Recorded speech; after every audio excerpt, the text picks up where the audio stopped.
tetapi makhluk yang nyata yang bernama Dajjal. Ya. Maka hamba Allah yang dimuliakan, kalau kita bandingkan Dajjal dan iblis itu lebih berbahaya Dajjal. Maka kita setiap sholat itu kita membaca doa perlindungan daripada Dajjal. Bagaimana doanya?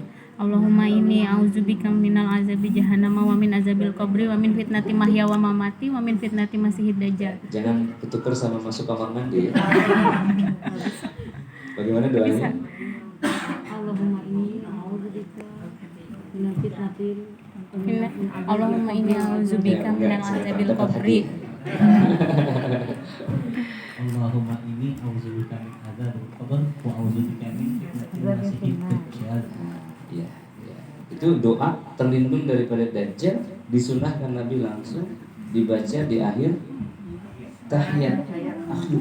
Itu salah satu tempat mustajab. Salah satu waktu mustajab itu adalah akhir sujud. Sebagian ulama juga mengatakan akhir sebelum salam ini. Ya, maka Rasulullah SAW memetakan doa ini langsung.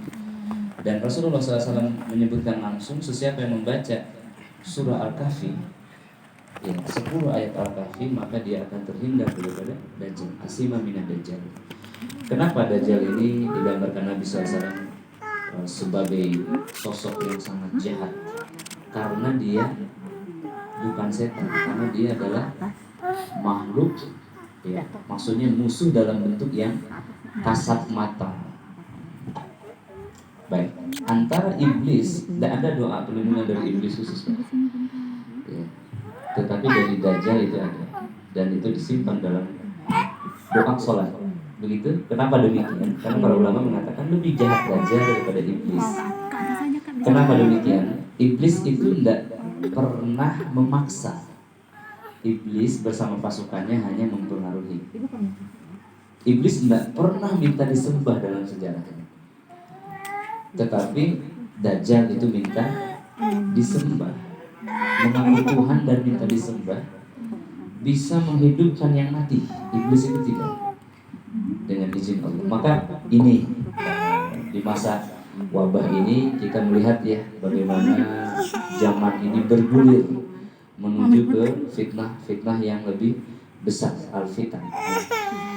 Bahwa yang memuliakan, sebelum musuh di kalangan manusia itu muncul dalam bentuk nyata, maka setan, musuh di kalangan bangsa jin, sudah melakukan penetrasi dari zaman Nabi Adam alaihissalam. Itu sudah menjadi sunatullah, sudah menjadi ketetapan, ya, ketetapan dari Allah Subhanahu wa Ta'ala. Memang manusia diuji dengan setan. Sebenarnya tidak hanya diuji dengan setan manusia ini. Ketika Nabi Adam alaihissalam diturunkan, dia diuji dengan 4 hal. Yang pertama dengan jarak yang jauh antara langit dan bumi ini, 7 lapis langit. Jarak yang sangat jauh yang memang secara ilmiah tidak mungkin bisa dijangkau oleh manusia. Bahkan akalnya sendiri tidak bisa menjangkaunya. Yang kedua adalah nafsu manusia yang memungkinkan manusia itu tersesat di dunia, di pengasingan bernama dunia ini. Yang ketiga adalah setan. Ini setan jin dan manusia. Dan yang keempat adalah dunia itu sendiri. Ya, dunia itu sendiri. Dan hewan sekalian, hamba Allah yang muliakan, yang kita bahas hari ini adalah ujian yang ketiga yang bernama setan dari kalangan bangsa jin. Ya, mudah-mudahan tadi saya dapat titipan dari Bapak Pak Hari ya.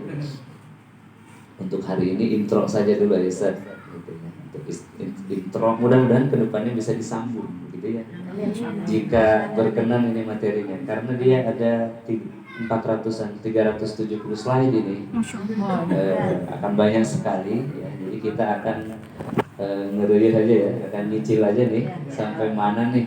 Karena saya melihat ibu-ibu sudah siap mencatat, Masya Allah. Semangat Ustaz. Ada papan tulis enggak Pak? Di atas ya, yang bekas Kayaknya si lebih, Fuad belajar.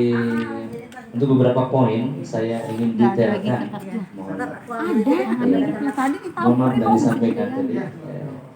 Sebetulnya bisa pakai iPad, tapi nanti akan ada mungkin sedikit masalah ya.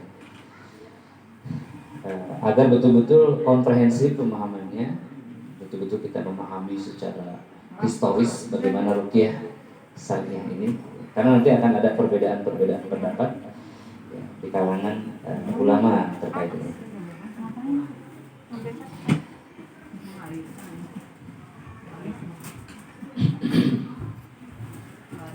Silahkan notulennya Bu.